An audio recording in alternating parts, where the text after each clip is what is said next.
Buenos আয়ার্সের আকাশে ঝলমলে উৎসবের নক্ষত্র। মনুমেন্টাল স্টেডিয়ামের গ্যালারিতে নীল সাদা পতাকার ঢেউ, যেন এক সমুদ্র যার প্রতিটি তরঙ্গ উচ্চারণ করছিল একটি নাম, আবেগ, মেসি। সময় যেন স্থির হচ্ছিল ক্রমশই। অবশ্য ম্যাচের ৩৯তম মিনিটেই জুলিয়ান আলভারেজের পাশ থেকে মেসির বাঁ পায়ের জাদু ছড়ালো। চিপ করে বল তুলে দিলেন ভেনেজুয়েলার গোলরক্ষকের মাথার ওপর দিয়ে।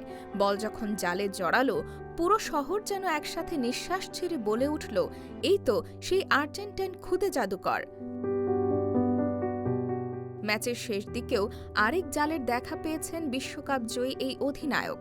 কিন্তু আজকের গোল কেবল গোল নয়, যেন বিদায় বেলার উপহার। যে দেশের জন্য খেলেছেন জীবনভর, সে দেশের মাটিতে হয়তো এটিই তার শেষ ম্যাচ। মেসি ঠান্ডা মাথায় যেন নিখুঁত সমাপ্তি লিখে দিচ্ছেন নিজেই।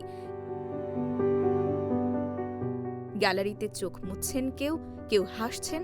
জানেন, ইতিহাসের জীবন্ত অংশ দেখছেন। মেসি নিজেও জানেন বিদায় আসছে, তবু তার চোখে ছিল প্রশান্তি। যেমন হয় একজন শিল্পীর নিজের শেষ ক্যানভাসে শেষ তুলির আঁচড় টানার পর। রাত শেষে আতশবাজির আলোয় লেখা রইল একটি নাম, মেসি। আর ফুটবলও তাকে চিরদিনই স্মরণে রাখবে, নিশ্চিত।